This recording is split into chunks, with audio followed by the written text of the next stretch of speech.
I'm Matt Watts from the England Rugby Game Development Team, and I'll be leading us through today's content.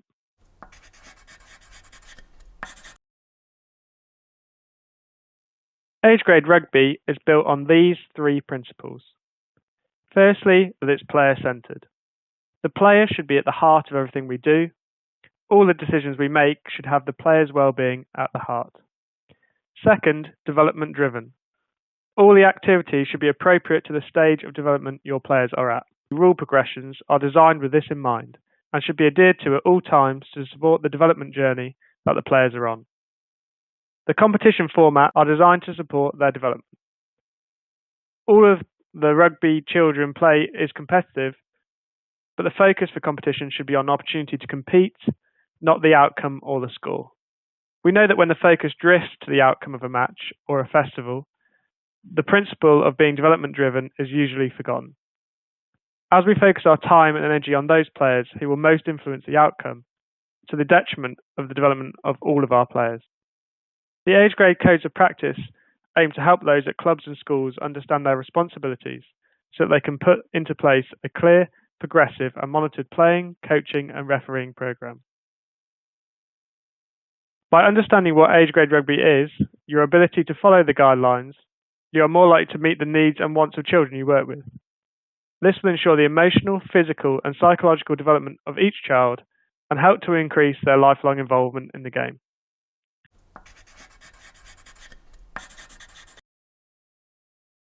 We will now look at some of the key updates for the under-10s.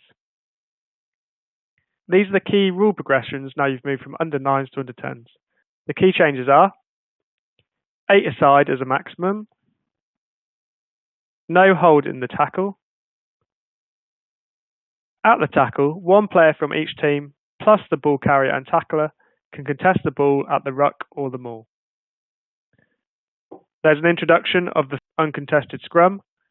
This means no pushing in the scrum, and the team putting the ball in are allowed to strike for the ball.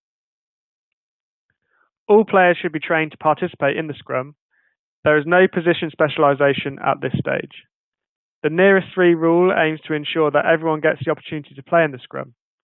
If you notice a player hasn't had an opportunity to play in the scrum, but they aren't one of the nearest three, you should give them an opportunity.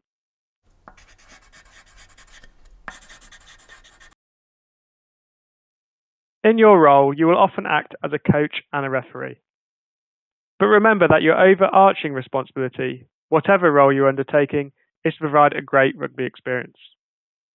Here are a few points to consider that will help you to do this.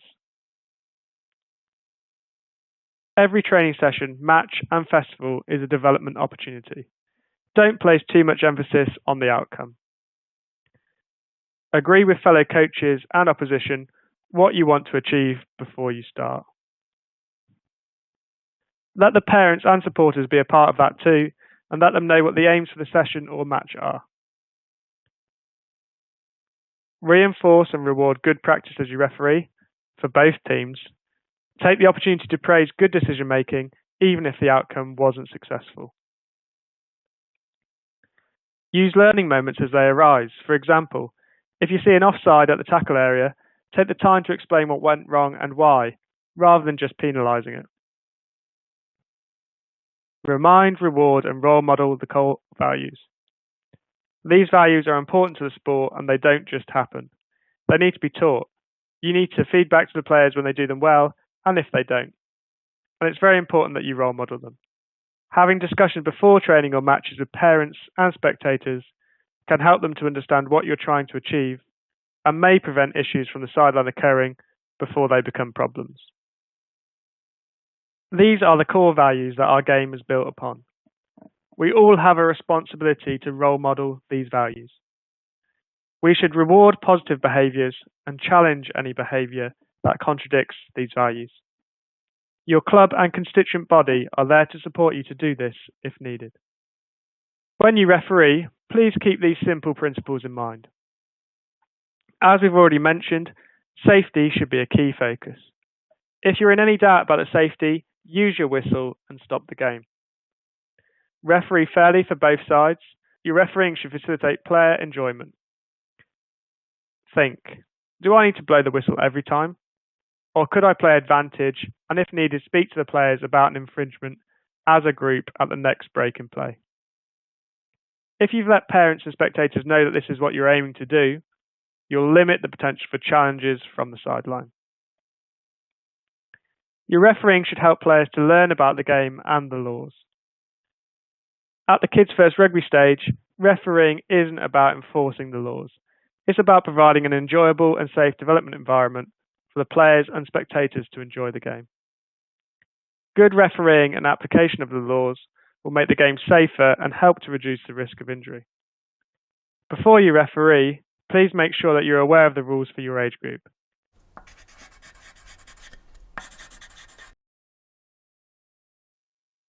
Remember, when coaching and refereeing the scrum, always follow these principles.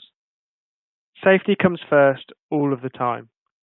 Always use the scrum engagement sequence of crouch, bind, set when coaching or refereeing the scrum. Make sure that the players are square and stable before engaging the scrum. If you have any doubts about this, don't let them engage. Use your whistle and have them stand up.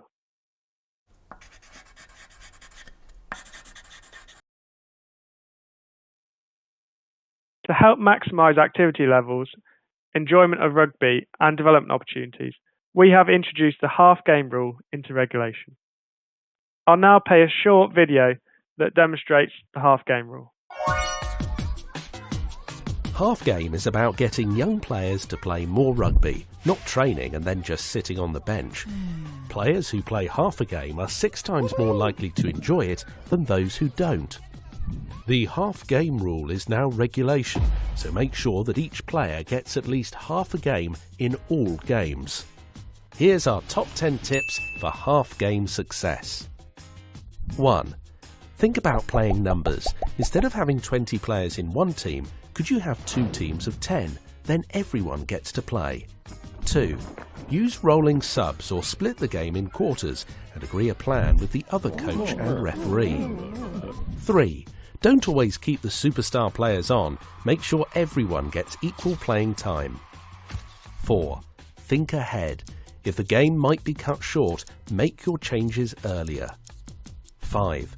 No matter what format you're playing, 15s, 7s or a day tournament, every player should have an equal amount of time. 6. Make a note of the changes you have made. This will make it easier to monitor and will help to answer any concerns. 7. Always take an injured player off. Well-being is more important than the half-game rule. 8. Speak to parents. They are important supporters and will speak to other coaches if they aren't applying the half-game principle. 9. Shout about the half-game regulation on your website and social media so everyone is aware of this regulation. 10. Use the half-game rule to help recruit new players. Few other sports do this. The half-game rule. Champion it, do it, and shout about it. The clearest message and feedback from young players is that they want to play alongside their friends and as part of a team. Players, parents and coaches also tell us that being equitable and inclusive with all players is important to them. From September 2019, the half-game rule came into regulation in the age grade game in clubs, schools and colleges. The rule ensures that everyone in the matchday squad gets to play at least half the game time available. Remember, this means they should get at least half a game, not only half a game. Local competition organisers will include and manage this in their own competition formats.